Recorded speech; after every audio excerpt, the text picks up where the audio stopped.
ఆనికి పరిశుద్ధాత్మకును ఆదియందు ఇప్పుడు ఎల్లప్పుడూ యుగ యుగముల యందుండునట్లు మహిమ ఘనత ప్రభావం కలుగునుగాక.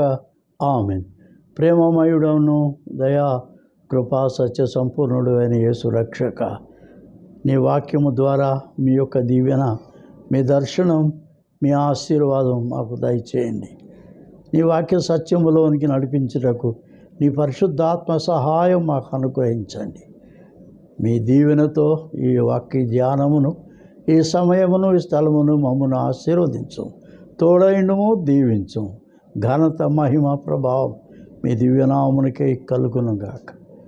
ప్రభువా, మీ యొక్క ఆశీర్వాదముకు అప్పగించుకుంటూ క్రీస్తు నామమున అడుగుతున్నాను తండ్రి.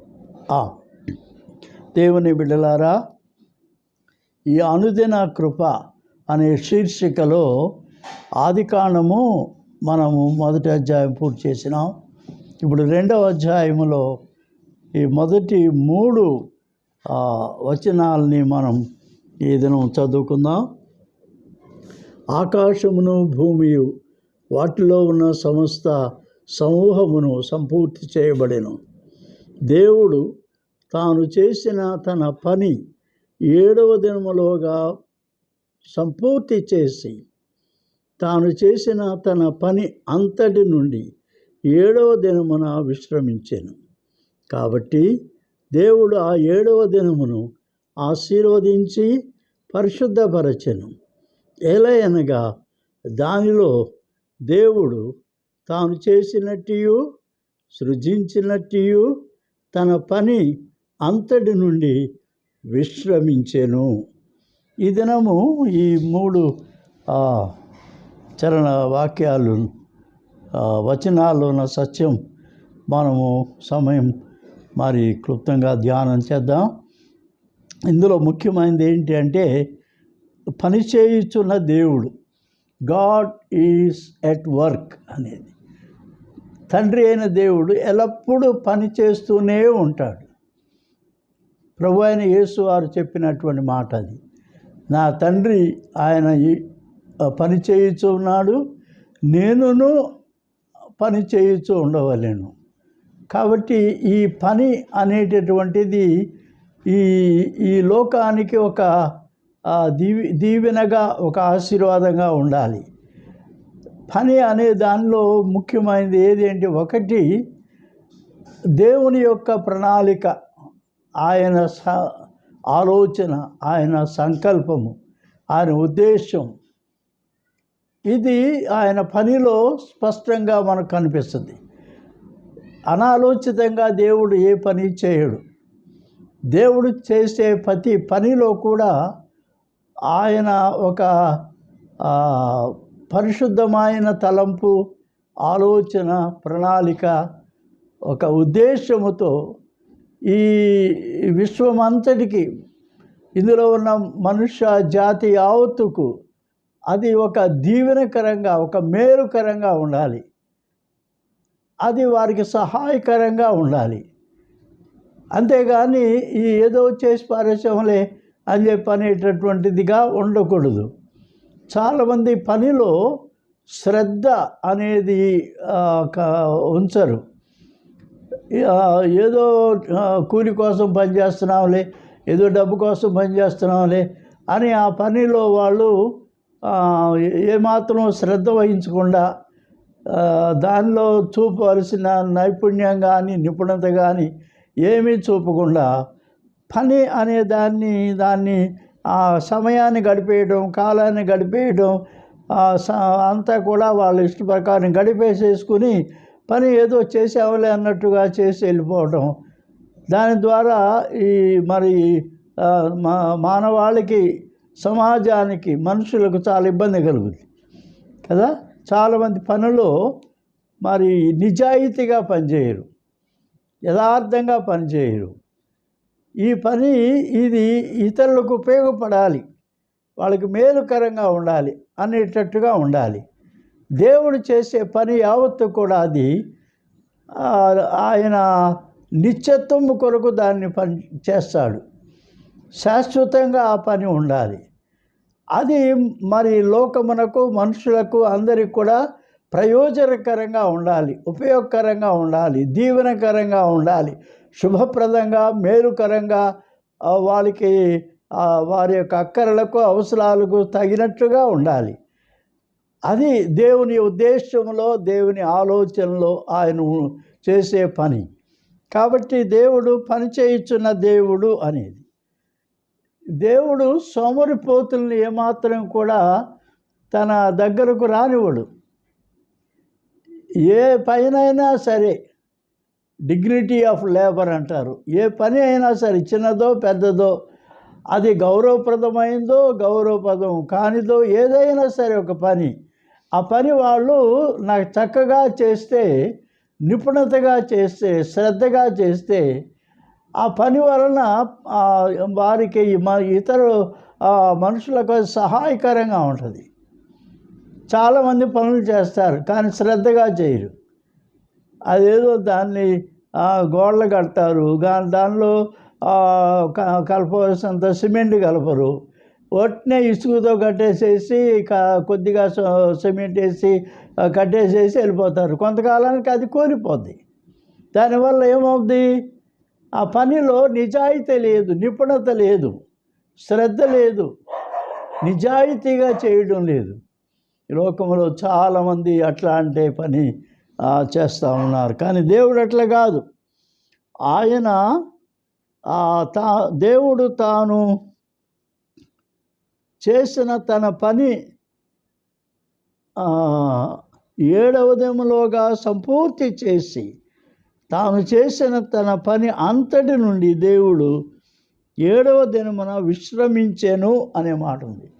విశ్రమించెను అని చెప్పంటే దేవుడు పనిలో పనిచేస్తూ, ఆయన మనుషులు పనిచేస్తే అలసిపోతారు, సొమ్మసిల్లిపోతారు. కానీ దేవుడు పనిచేస్తే ఆయన అలయడు, సొమ్మసిల్లడు. అలుపు అనేది దేవునికి ఉండదు. ఎందుకంటే దేవుడు ఆత్మకు అలుపు సొలుపు ఏమీ ఉండదు. ఆయన నిరంతరము పనిలో ఉంటాడు. ఆ పని లోకానికి, మనుషులకు ప్రయోజనకరంగా ఉండాలి, దీవెనకరంగా ఉండాలి. కాబట్టి దేవుడు ఆ 7వ దినమున ఆశీర్వదించి పరిశుద్ధపరచెను అని. ఎందుకంటే దేవుని యొక్క పని, ఆయన ఉద్దేశించిన పని సంపూర్తి చేస్తాడు. తర్వాత ఆ పని దీవించబడిన పని, ఆ పని పరిశుద్ధపరచబడిన పని. ఎందుకంటే దేవుడు చేశాడు కాబట్టి. ఎందుకంటే దేవుడు పరిశుద్ధుడు. ఆయన చేసే పనిలో కూడా ఆయన పరిశుద్ధత ఉంటుంది, పవిత్రత ఉంటుంది. దానిలో దేవుడు తాను చేసినట్టు, సృజించినట్టు తన పని అంతటి నుండి విశ్రమించెను అనే మాట. ఆ విశ్రాంతి దినం అనేది 7వ దినం అని ఇక్కడ మనకు కనిపిస్తూ ఉంది. యూదులకు అది ఒక చాలా పవిత్రమైన దినం, 7వ దినం. దాన్నే వాళ్ళు సబ్బాతు దినం అని పిలుస్తారు. ఆ దినాన వాళ్ళు ఏ పని కూడా చేయకూడదు. అది వారికి విశ్రమ దినంగా ఉండాలి. మన్నా ఆకాశం నుంచి కురిచినప్పుడు ఇశ్రాయేల్ ప్రజల జీవితంలో 40 సంవత్సరాల అరణ్య సంచారంలో, ఆ ప్రయాణంలో దేవుడు వారికి మన్నాతోనే పోషించాడు. ఆకాశ ధాన్యం, దేవదూతల ఆహారం. ఆ మన్నా వారు రోజు ఆహారాన్ని సమకూర్చుకొని ఆహారంతోనే వారు ఆకలి తీర్చుకున్నారు. అయితే అది 6 దినాలే ఆహారం వారికి దొరుకుద్ది. మన్నా 6 దినాలే వారికి అనుగ్రహించబడుతుంది. 7వ దినమున వారికి మన్నా దొరకదు. కాబట్టి 6వ దినాన దాన్ని రెండింతలుగా వారు దాన్ని కూర్చుకోవాలి. ఎందుకంటే ఆ 7వ దినం కొరకు కూడా వాళ్ళు కూర్చుకోవాలి. అలాగే ఎందుకంటే ఆ దినం వారు ఏ పని చేయకుండా విశ్రాంతిగా ఉండాలి అనే మాట. ఇక్కడ మనం గమనించే మాట ఏంటంటే విశ్రాంతి అనే మాట. దేవుడు మరి ఆయన అలిసి సొలిసిపోయేవాడు కాడు కనుక ఆ పని నుంచి ఆయన కుర్చీలో పడుకోనో లేకపోతే మంచం మీద పడుకోనో విశ్రాంతి తీసుకుంటాడు, అది నిద్రపోతాడు అని చెప్పాను. ఎందుకంటే ఆయన కునుకడు, నిద్రపోడు. ఎందుకంటే ఆత్మకు కునుకుబాటు ఉండదు, నిద్ర అనేది ఆత్మకు ఉండదు. ఎల్లప్పుడూ ఆయన మెలకువగానే ఉంటాడు, కంటికి కునుకు రానివ్వడు ఆయన. అలాగూ దేవుడు ఈ పని ద్వారా దేవుడు లోకానికి తెలియజేసే సంగతి ఏంటంటే విశ్రాంతి అనే విషయాన్ని తెలియజేస్తున్నాడు. ఏమిటి విశ్రాంతి? దాన్ని మనం జాగ్రత్తగా పరిశీలన చేస్తే విశ్రాంతిలో ఏముందంటే శాంతి ఉంది. విశ్రాంతిలో శాంతి, నెమ్మది, సమాధానం అనేది దానిలో ఉన్నది. కనుక లోకానికి అవసరమైంది ఏది అంటే నెమ్మది కావాలి, సమాధానం కావాలి, విశ్రాంతి కావాలి. ఎందుకంటే పాపము చేసినటువంటి ఆదాముకు ఆదికాండంలో మనం 3వ అధ్యాయం చూస్తే ఇక్కడ మనం గమనించే సంగతి ఏంటంటే దేవుడు ఆదామును మరి శపిస్తూ ఉన్నాడు. ఎందుకంటే నీ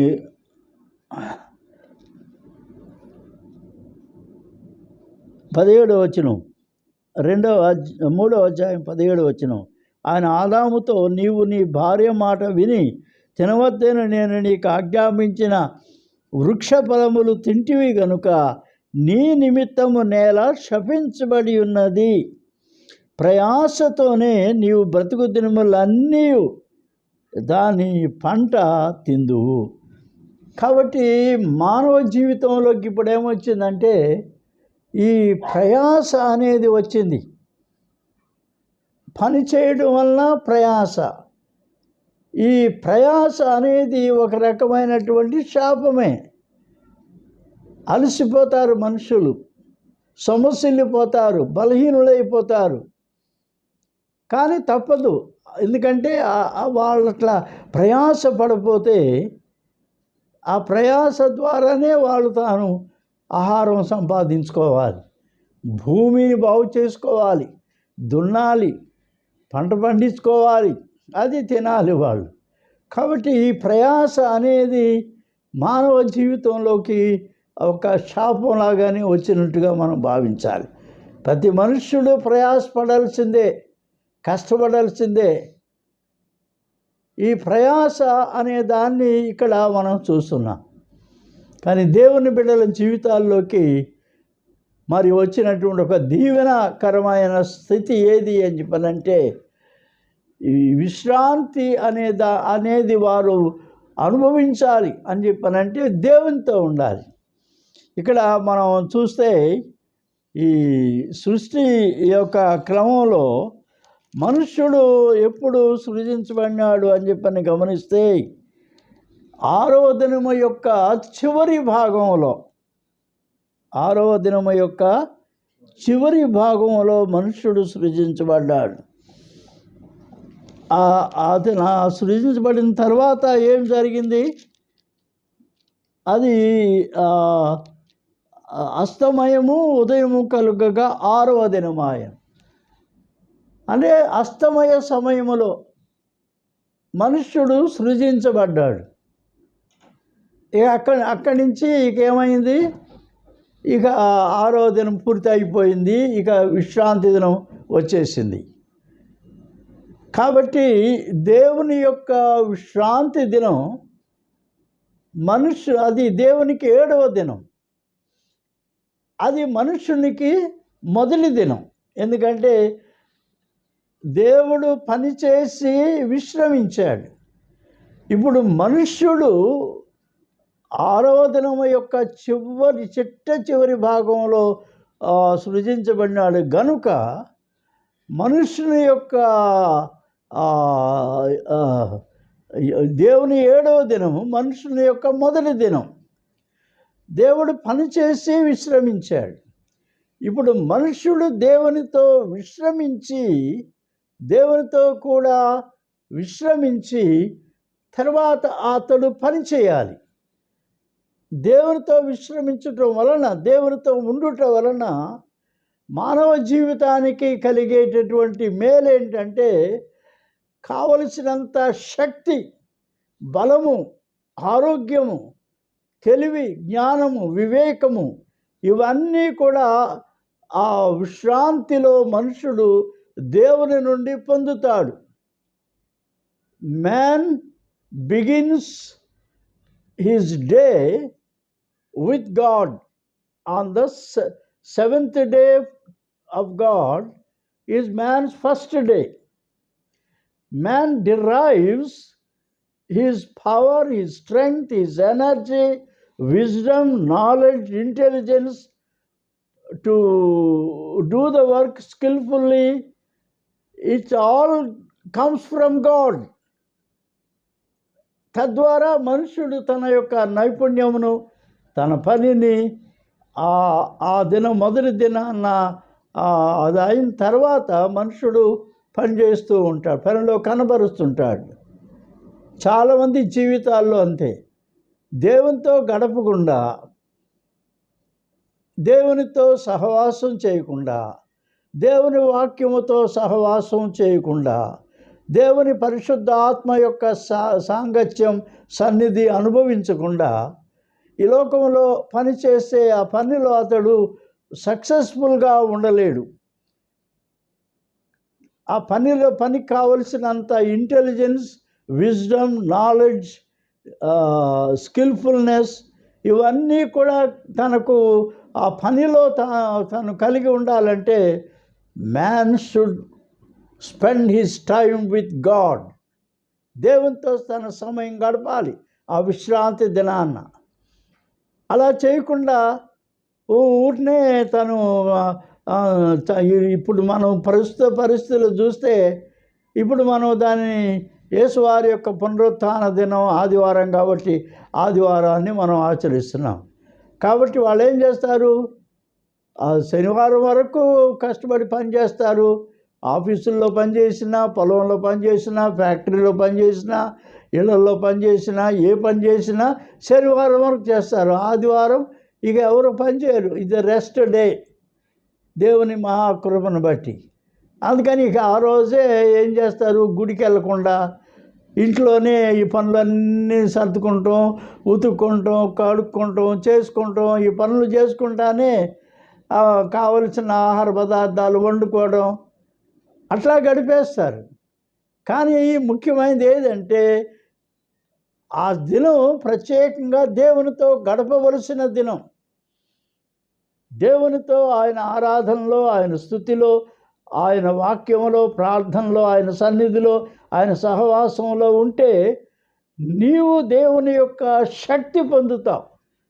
you derive energy and power, wisdom and knowledge, guidance and help because you are spending your time with God. అది చాలా ప్రాముఖ్యమని మనుషులు గ్రహించుకోవాలి. ఇక మనం చూస్తే ఈ 2వ అధ్యాయంలో తన పని అంతటి నుండి దేవుడు తాను చేసిన పని, తన పని 7వ దినములోగా సంపూర్తి చేసి అనే మాట. ఈ లోకంలో చాలా పనులు సంపూర్తిగా మనుషులు చేయలేరు. ఏ పని కూడా పరిపూర్తిగా, సంపూర్తిగా, సాటిస్ఫాక్టరీగా, తృప్తిగా ఎవరు పని చేయలేరు. కారణం ఏంటంటే దేవునితో నువ్వు గడపకుండా చేస్తే అసంపూర్తిగానే ఉంటాయి. కానీ దేవునితో నువ్వు కలిసి ఆ సమయం గడిపితే, దేవుని సన్నిధిలో, ఆయన వాక్యంలో, ఆయన ప్రార్థనలో, ఆయన సహవాసంలో, స్తుతి ఆరాధనలో ప్రభు అయిన దేవుని యొక్క ఆత్మ చేత నీవు బలపరచబడి నింపబడితే నీవు పనిని సంపూర్తిగా చేయగలుగుతావు. You will be able to complete your work successfully. ఇది చాలా ప్రాముఖ్యమైనటువంటి విషయం అని మనము గ్రహించాలి. ఇక 2వది ఏది అంటే విశ్రాంతి. ఈ విశ్రాంతి అనే దానిలో ఏముంది, ఇందాక నేను చెప్పినట్లు శాంతి ఉంది, సమాధానం ఉంది, నెమ్మది ఉంది. ఇది దేవునితో గడపడం వల్ల మానవ జీవితానికి, చాలామంది జీవితాల్లో శాంతి లేదు, చాలామంది జీవితాల్లో నెమ్మది లేదు. చాలామంది జీవితాల్లో వారి యొక్క పనులు, వారి జీవిత విషయాలన్నిటిలో కూడా వారు చాలా ఆందోళనలు, చీకులు, చింతలు, విచారాలు, దిగుళ్ళు, ఇవన్నీ కూడా వారి యొక్క జీవితాన్ని కలవరపరుస్తూ ఉంటాయి, కలతపరుస్తూ ఉంటాయి.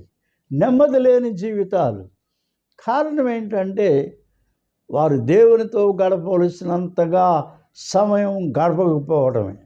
ఆయన వాక్యంలో, ఆయన సహవాసంలో, ఆయన ప్రార్థనలో, ఆయన స్తుతి ఆరాధనలో, ఆయన యొక్క పరిశుద్ధుల సాంగత్యం. ముఖ్యమైనది ఏది అంటే when God's people, the saints of God, వారందరూ కూడా పరిశుద్ధపరచబడిన దేవుని ప్రజలు, వారితో మనం అందరం కలిసి ఉండటం వల్ల కలిగే విషయం ఏంటంటే పరిశుద్ధాత్మ దేవుడు సమృద్ధిగా ఆయన సన్నిధి, ఆయన శక్తి మన మీద కుమరిస్తాడు. తద్వారా మనము పరిశుద్ధుల సహవాసము అనేది చాలా ప్రాముఖ్యమైంది.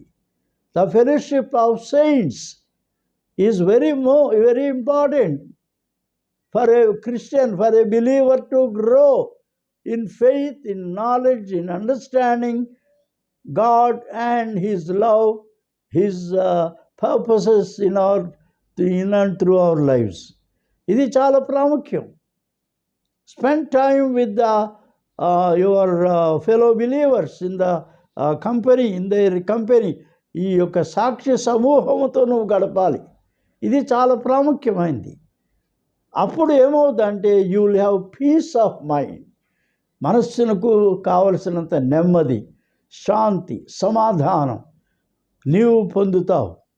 చాలామంది గుడి ఎగ్గొట్టేసి ఇంట్లో ఉంటా, వేరే వేరే పనుల మీద తిరుగుతూ ఉంటే ఇంకెవరైనా చుట్టాలు వచ్చారనుకోండి, బస్ ఇంకా అంతే, ఆ రోజు ఇక గుడి ఎగ్గొట్టేసినట్టే. ఎందుకంటే చుట్టాలు వచ్చారు, వాళ్ళతో సమయం గడపాలి, వాళ్ళకు వండి వార్చి ఇవన్నీ చేయాలి. దేవుణ్ణి ఇక దేవుని సమయం దేవునికి ఇవ్వరు. You are forfeiting so much of blessing. ఆ మందిర దీవెన అనేది చాలా ప్రాముఖ్యమైనది. అది చాలామంది పోగొట్టుకుంటారు దాని గుడికి వెళ్ళకపోవటం వల్ల. దేవుని బిడ్డలతో, దేవుని పరిశుద్ధులతో సహవాసంలో గడపకపోవడం వలన ఇది చాలా ప్రాముఖ్యమైనది. దేవుని వాక్యంలో మనం స్పష్టంగా దాన్ని మనం గమనిస్తూ ఉన్నాం. ఈ విశ్రాంతి అనేది చాలా ప్రాముఖ్యమైనది. ఎందుకంటే మన జీవితంలో చాలా శక్తి, చాలా బలం, చాలా సహాయం మనం దీనివల్ల పొందుతాం. అందుకనే దేవుని యొక్క వాక్యంలో మనం చూస్తున్నామంటే చాలామంది అంటారు, మరి ఏది ఎవరన్నా ప్రభునందు నిద్రించి మరణిస్తే వాళ్ళ ఆత్మశాంతి కొరకు ఏదో చేద్దాం, వాళ్ళ ఆత్మశాంతి కొరకు ఇది చేద్దాం, అది చేద్దాం, ఏదో స్తుతి కూటాలు పెడతారు, స్మారక కూటాలు పెడతారు. ఎందుకంటే వాళ్ళ ఆత్మలకు శాంతి అనేది. ఏమండి, దేవుని వాక్యంలో ఉన్న సత్యం ఏంటంటే ఆ శాంతి అనేది ఇక్కడ మనకు అనుగ్రహించడానికి యేసుప్రభువు వచ్చాడు. ద ప్రిన్స్ ఆఫ్ పీస్, సమాధానకర్త అయిన దేవుడు, శాంతినాథుడైన దేవుడు, ఆయన శాంతి మనకి ఇవ్వడానికి ఆయన ఇక్కడికి వచ్చినాడు.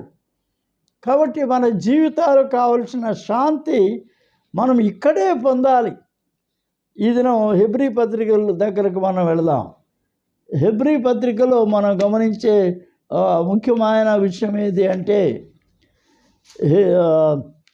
దేవుని యొక్క వాక్యంలో 4వ అధ్యాయం, హెబ్రీ పత్రిక 4వ అధ్యాయంలో దేవుని ప్రజలకు ఈ యొక్క విశ్రాంతి వాగ్దానం చేయబడింది. 3వ అధ్యాయం దేవుడు ఆయన యొక్క సన్నిధిని నిర్లక్ష్యం చేస్తే దేవుని ప్రజలు ఆయనకి చాలా కోపం వచ్చింది కదా. 11వ వచనం హెబ్రీ పత్రిక 3:11లో, కనుక నేను కోపముతో ప్రమాణము చేసినట్టు వారు నా విశ్రాంతిలో ప్రవేశింపరని చెప్పితిని. దేవుని ప్రజలకు దేవుడు విశ్రాంతి ఇక్కడే అనుగ్రహిస్తున్నాడు. ఎక్కడో చచ్చిపోయిన తర్వాత పరలోకానికి వెళ్ళినప్పుడు కాదు విశ్రాంతి. చాలామంది అనుకుంటారు మన విశ్రాంతి అక్కడ అని. కాదు, ఇక్కడే. ఎందుకనంటే మనకు కావలసినంత విశ్రాంతి ఇవ్వడానికే దేవుడు తన ప్రియకుమారుడైన యేసుక్రీస్తుని ఈ లోకంలో మన కొరకు పంపినాడు. అంచేత ఇక 4వ అధ్యాయం దగ్గరికి వచ్చేటప్పటికి మనకు కనిపించే ముఖ్యమైన విషయం ఏంటంటే, ఆయన యొక్క విశ్రాంతిలో ప్రవేశించుదుము అనే వాగ్దానం ఇంకా నిలిచి ఉండగా, మీలో ఎవడైనాను ఒకవేళ ఆ వాగ్దానం పొందకుండా తప్పిపోవునేమో అని భయం కలిగి ఉందాం. This is a promise of God that you will have rest in God. చాలామంది సమాధుల మీద వ్రాస్తారు రెస్ట్ ఇన్ పీస్ అని కదా. అతడు విశ్రాంతిలోకి ప్రవేశించాడు అని చెప్పని. ఆ మహిమగల విశ్రాంతి వేరు.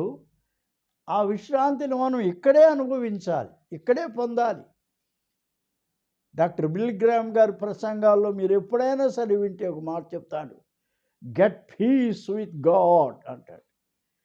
మీరు దేవునితో సమాధాన పడండి అంటాడు. దేవునితో సమాధాన పడండి అనే మాట చాలా స్పష్టంగా కదా. 2వ కొరింథీ పత్రిక ఆయన 2వ కొరింథీ పత్రిక 5వ అధ్యాయం 17వ వచనం దగ్గర మనం చూస్తే 2వ కొరింథీ పత్రిక 5వ అధ్యాయం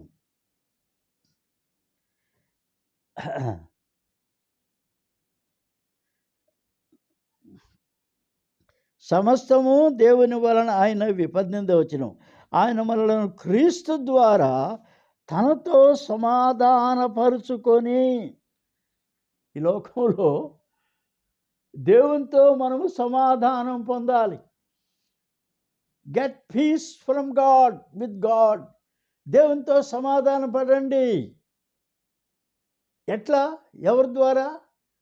మన సమాధానకర్త, సమాధానకారకుడు, సిలువలో మన కొరకు బలియాగము చేసిన దేవుని ప్రియకుమారుడు నజరేయుడైన యేసుక్రీస్తు. ఆయన సిలువ మరణం ద్వారా నీవు దేవునితో సమాధానపరచబడుతూ ఉన్నావు. సమస్తము దేవుని ఆయన మనలను క్రీస్తు ద్వారా తనతో సమాధానపరుచుకొని ఆ సమాధానపరుచు ఆ పరిచర్యను మాకు అనుగ్రహించిన. అదేనగా దేవుడు వారి అపరాధం వారి మీద మోపక క్రీస్తునందు లోకమును తనతో సమాధానపరుచుకొనుచు ఆ సమాధాన వాక్యమును మాకు అప్పగించాను. కాబట్టి ఇప్పుడు మనం ప్రకటించే సువార్త ఇది సమాధాన సువార్త. We are proclaiming the gospel of peace to the entire world around us. మనం క్రీస్తుని గురించి మాట్లాడుతూ ఉంటే వారు దేవుని మాటలు కనుక నమ్మితే ఆ విశ్వాసం వారిని ఎక్కడికి తీసుకెళ్తుంది అంటే దేవునితో సమాధానపరచడానికి తీసుకెళ్తుంది. We are in peace with God. ఇద్దరు విరోధులు ఇద్దరు చేతులు కరచాలనం చేసుకుంటారు. చేసుకొని now we will live in peace. ఇక నుంచి మనం సమాధానం కలిగి ఉందాం. ఆ పని చేయడమే యేసుప్రభు వారు సిలువలో చేసిన కార్యం. సమాధానపరిచినాడు మనలను. క్రీస్తు దేవునితో సమాధానపరిచాడు. మన అపరాధములను ఆ శిక్ష ఆయన భరించి దేవుని కోపము నుంచి మనలను తప్పించి మనలను సమాధానపరిచినాడు. ఆ సమాధాన సువార్తే మనము మరి ఈ దినం ప్రకటిస్తున్నాం. 20వ వచనం, కావున దేవుడు మా ద్వారా వేడుకున్నట్టు మేము క్రీస్తుకు రాయబారులమై దేవునితో సమాధానపడుడని క్రీస్తు పక్షముగా మిమ్మల్ని ప్రతిమాలు కొనుచున్నాం. దేవునితో సమాధాన పడండి అయ్యా, దేవునితో సమాధాన పడండి అయ్యా అని మనం మన చుట్టూ ఉన్న వారితో చెబుతూ ఉన్నాం. మనం సువార్త ద్వారా, మన ప్రవర్తన ద్వారా, మన మాటల ద్వారా, మన జీవితం ద్వారా దేవునితో సమాధానం పడండి. ఎందుకని సమాధానం అనేది ఇక్కడే పొందాలండి మనము. అది ఇక్కడ సమాధానం అనేది పొందకుండా అది పరలోకంలో ఎక్కడో చచ్చిపోయిన తర్వాత, సమాధిలోకి వెళ్ళిన తర్వాత అక్కడెక్కడో పొందుతూ ఉంటే అక్కడెక్కడానికి దొరకదు. అది ఇవ్వడానికే దేవుడు తన ప్రియకుమారుడైన యేసుక్రీస్తుని లోకానికి పంపాడు. మనము క్రీస్తు యొక్క మరి బిడ్డలంగా చేయబడతా ఉన్నాం. అంచేత ఈ హెబ్రీ పత్రిక మళ్ళా 4వ అధ్యాయం దగ్గరికి వద్దాం.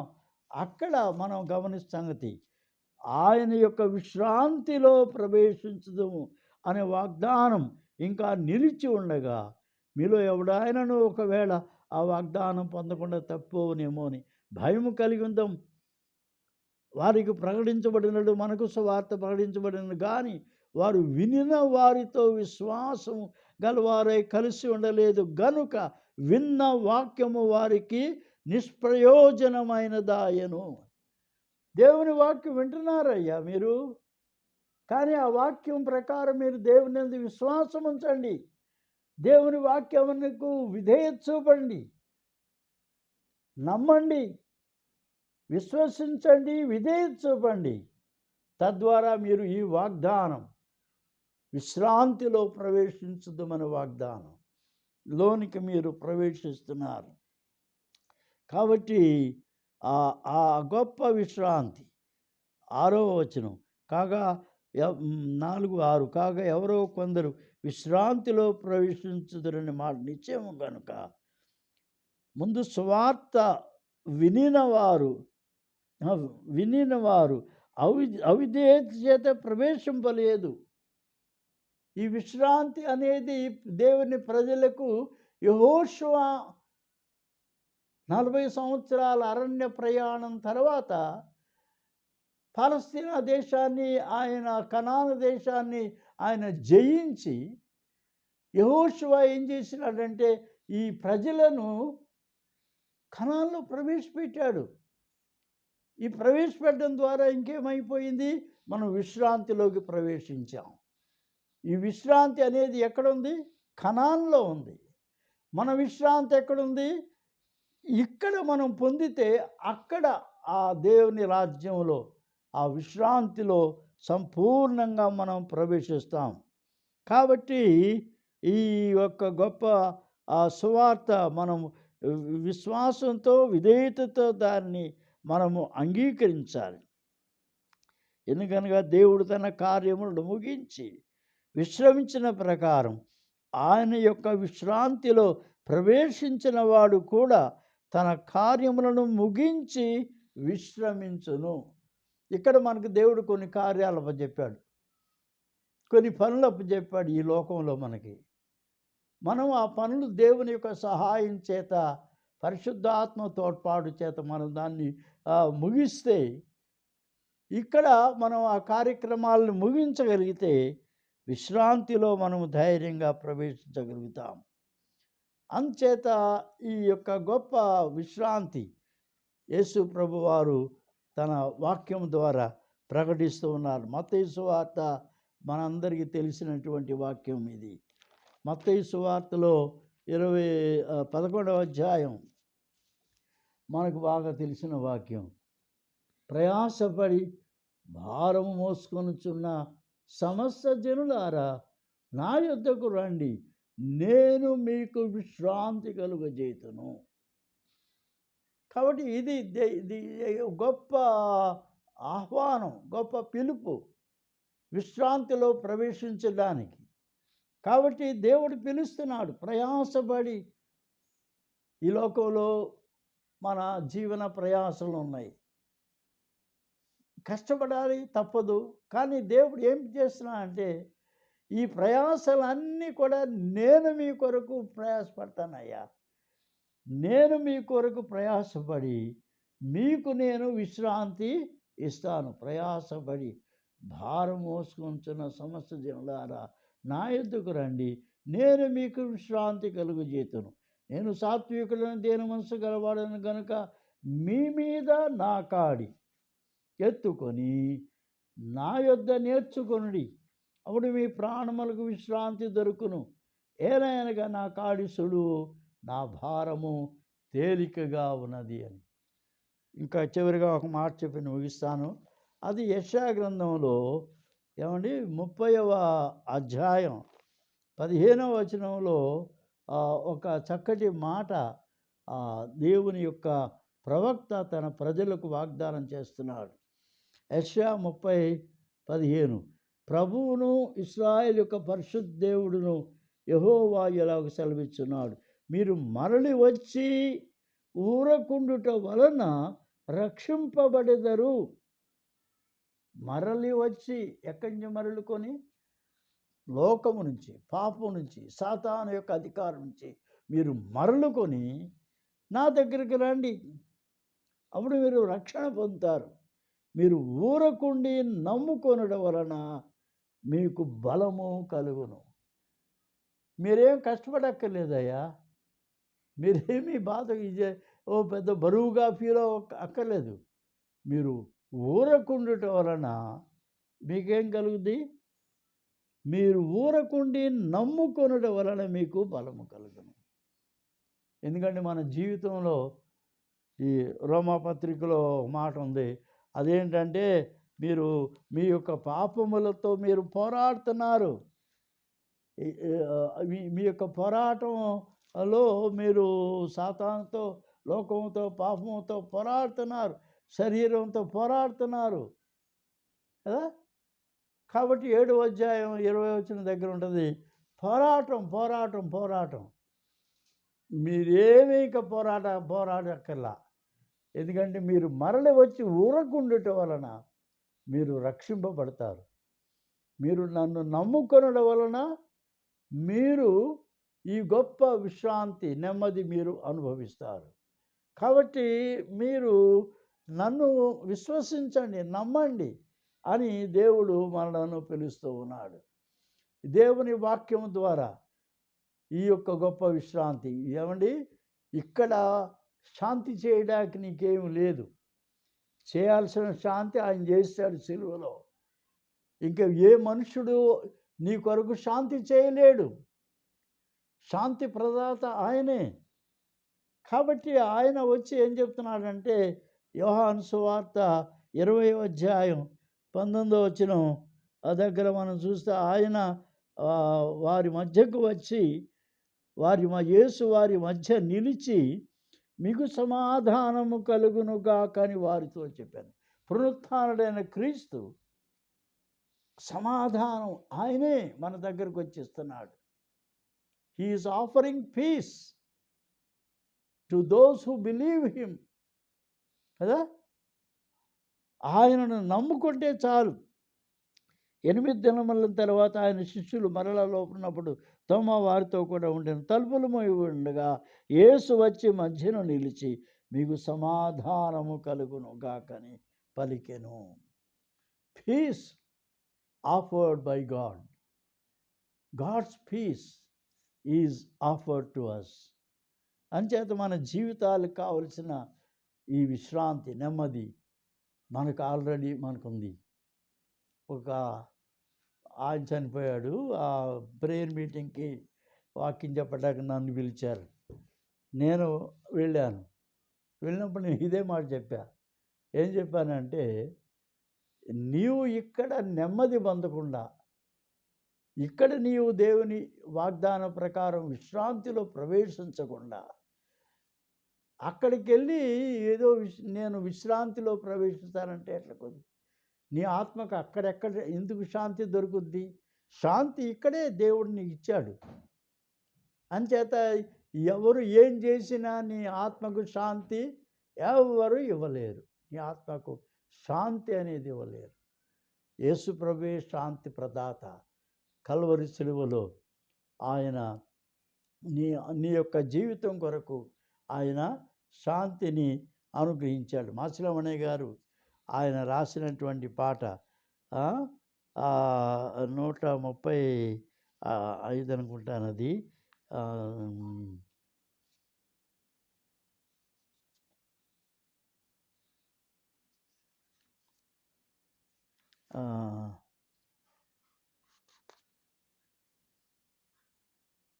హే ప్రభు యేసు, హే ప్రభు యేసు, సారీ, హే ప్రభు యేసు, హే ప్రభు యేసు, హే ప్రభు దేవసుత సుందర శాంతికరా శాంతికరా, హే ప్రభు యేసు, హే ప్రభు యేసు. ఆయన మనకు కల్వరి సిలువలో ఆయన మనకు అనుగ్రహించినది ఈ యొక్క శాంతి, ఈ సమాధానం. యేసువారే ఆయన సిలువలో మన కొరకు ఈ శాంతిని ప్రభువే మనకు అనుగ్రహించినాడు. అంచేత 307వ కీర్తన ఒక్క మాట చరణం నేను పాడి నేను ముగిస్తాను. 307.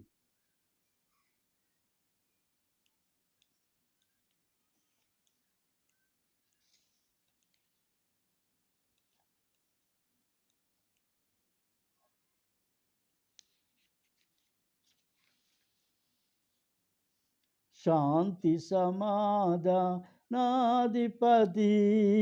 స్వాంతములో ప్రశాంత నిధి, శాంతి స్వరూప జీవన దీప, శాంతి సువార్త నిధి, సిల్వధర పాపహర శాంతికరా, హే ప్రభు యేసు, హే ప్రభు యేసు.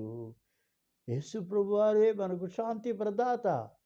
ఆ శాంతి మనకి ఇవ్వడానికే కల్వరి సిలువలో ఆయన మన పాపముల కొరకు బలియాగమైనాడు. కానీ శాంతి ఇక్కడే పొందాలండి. అక్కడికి వెళ్ళి నువ్వు ఏం చేసినా శాంతి అక్కడే రాదు. You have to receive the peace here only. ఆ యొక్క